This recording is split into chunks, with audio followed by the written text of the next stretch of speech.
for and you are now running, these are the essential stretches that you've just got to start doing, otherwise you're going to start running to some serious injuries down the track, and we don't want that. So I'm going to run through some hip flexor stuff, some quads, some hammies, some glutes and some calves that are what I call just essential stretches that if you're a seasoned runner or if you're a starting out runner, these are the ones you've got to do. Now listen, you can do all sorts of stretches under the sun, but as long as you cover these, it's a great start. And this is for when you're at home or even when you're out in the park running around to do the stretches then or at home with no equipment apart from what you've got at home. So the first one, quads. Now I would just do this with your sofa. You need a bit of a pillow underneath your knee though, because it's just going to be too hard on a hard floor onto your kneecap, so use a pillow underneath your knee. Now for this one, what you're trying to aim to do, if I show you this way, is when you come down onto your knee, this foot's got to be elevated up and you've got to put it back on something. Now, you can do all sorts of things with your foot to try and change the angle here, as long as you're getting a stretch down the front of the leg. Now, don't make the mistake of just lunging forward and going to here and trying to get a bit of a hip flexor stretch. This one, I actually want you to come back into this position here and then tilt your pelvis back that way. So it's the old classic posterior tilt.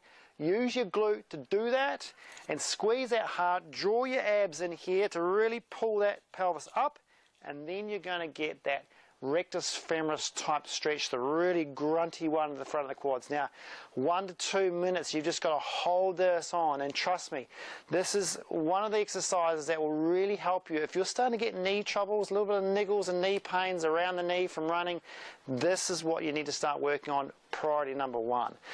So work on your quads. If you're going to do anything, at least work on your quads, right? So that one definitely is a big must for you. Now you also got to work on hip flexor. Now what you can start doing, I'll give you some sort of 3 grades because they sort of blend the two together.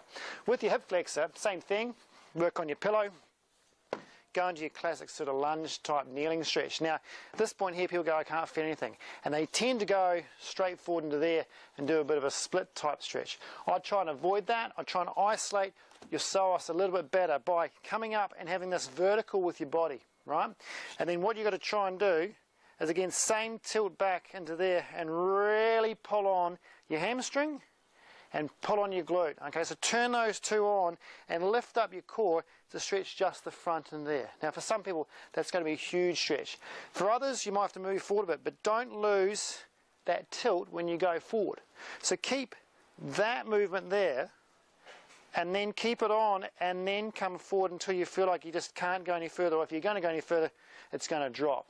And that's really important to try and isolate the stretch up into the hip flexor, because if you're running, doing a lot of work in your hip flexors, then that stretch is going to be essential for you. And especially with someone with the glutes that are not so good, when you're running, you're probably going to be doing more hip flexor work. So stretching them out is really, really important, besides working on your glute strength. Okay, so there's your 2 first ones. Now, that hip flexor stretch, if you're a bit more advanced than that, you're a bit more flexible, you can advance that further, okay, and go into a hip flexion stretch. So if I was doing the left one, I'd now come down into this position here.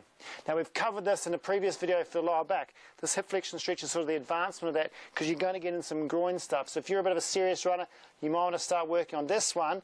If I show you this way, it's this way here, into that position there. So knee out, dropping forward into there, all right?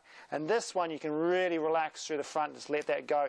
Make sure you're hanging on the front, okay? So it's a really, really good stretch, but it is an advancement of the other one before. So if you want to take that one step further, I would add on your quad stretch that you're doing before into your hip flexion stretch. So imagine you go back into your quad stretch like that, okay? So get that up onto something up high, and then come forward into your quad stretch. Now imagine you need a bit of flexibility for this, but this one really hammers through the front here, plus you get the combine there. So perhaps you're a little bit shorter time, perhaps you're a little bit more flexible. That one's a little bit sort of advancement, but start off on the other ones first, then maybe work towards that one, eh? So that's your hip flex, your quad stuff, okay? Now your glute work, what I work on with glutes is start off entry level stuff, just trying to stretch it against the wall, because you need to work on your glute work, because it's so important for when you're running. And remember, your glutes attach to the ITB, and so many people get ITB type sort of pain around the knee, and a lot of times because they're so damn tight in the glutes.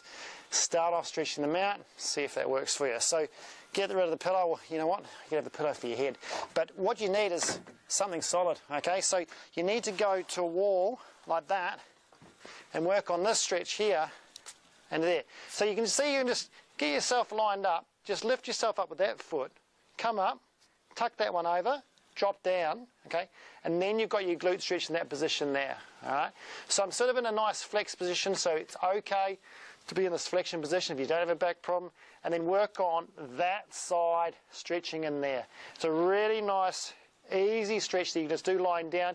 You can do it in the park, wherever you are, in that position, just try and stretch that out, okay?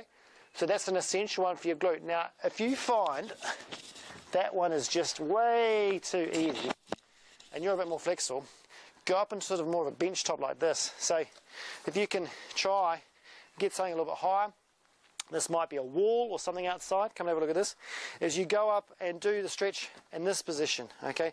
So put your foot up into that 90-degree position, and then lean forward on the bench like that. Now this is going to target you here again, right? But with this one, what you're trying to aim for is to not roll down like that. You're trying to actually be upright, and then put some sort of pressure through your foot, and you can drop that knee out if you like, bend the knee, just trying to drop your body down, but keep your lower back straight. Okay, so not rounded, try and keep your lower back straight. If you keep your lower back straight, it's going to give a bit of a posterior tilt, which will target you better into that back of the hip, better glute stretch with that, okay? So, that's your glute one. Now, hammies, they're a little bit tricky and a little bit controversial, hammies. Some people say, oh, I've got really tight hammies, but it might be more of a postural pelvic issue or a core control issue that you need to sort out, and that's why the hamstrings are hanging on. So some people stretch the heck out of their hamstrings, but it's not the hamstring that's the problem, it's the core that's the problem. If your core's okay and you're just stretching out your hamstrings because you're doing a lot of running and they're feeling tight, then work on this, okay? Go back into your lunge position, hand down into here, all right? Same sort of position. Then what you do is you push that back into that position there. So you're trying to keep your back straight as much as you can to try and get the belly of that front hamstring stretched out, all right? So weight down through your hands, push your pelvis back, and try and posterior tilt here. Try and drive that backwards into that position, trying to straighten out your lower back rather than round down like that. You're trying to be in a tilt position that way and just lengthening out here. The trick is keep the bend in the knee, and then you'll take away any sciatic tension issues that you've got.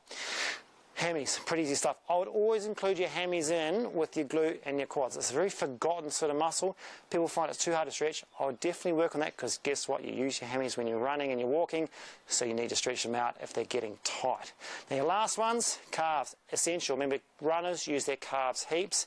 We see so many calf injuries from runners being far too tight, and ankle problems. So there's two types. One is working on your long calf stretch. Now all you need is really just a bit of a step going on. So something that puts your foot down on that angle. So see, have a look at that.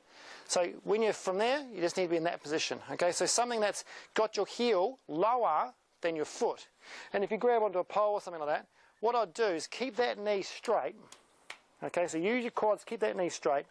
And then when you come upwards, step forward with your right foot, well, your other foot, and then you're trying to keep the weight down through the back heel and push that heel as though you're dropping it down through the floor, keeping your knee straight. If your knee bends, you're not going to stretch the top of your gastroc, okay? So you've got to keep your knee straight, and then it'll get the top part here, okay? Really nice, the top back part of the knee, and then just come forward to the point where you feel like almost your heel is going to come off. But you've got to try and really focus on the weight down through the heel, okay? So crucial that you just focus on weight through the heel, and then you can come forward. Don't take weight off that heel. So that's for your upper calf. Now, a lot of people have issues in their ankles. Maybe it's an old ankle sprain, that sort of thing. So with the ankle one, what I work on there is step back into this sort of lunge position if you're doing the front ankle, and then just push that forward. Now that's a really easy one to do. Again, you've elevated this front part of the foot. That's the crucial part. If you don't have something like that, you can do it against the wall, against the pole, this sort of thing, where you lock your foot in and just drive that knee forward. Now you're aiming for ankle range here, but also a little bit, you'll feel it in that Achilles, a little bit of Achilles stretch, and that's normal. But just don't push it too far and get any pinching in the front. Right, so that's a lot. But remember, these are entry-level stretches. These are the ones that you should be doing regardless if you're if you're a runner anyway, or if you're doing a lot more running than you used to, or you're starting running. Get stuck into these because it's going to be, one, make you feel a little bit better when you're running, but also work on your injury prevention and also tackle a few of those little niggles that you might be starting to get. All right, see you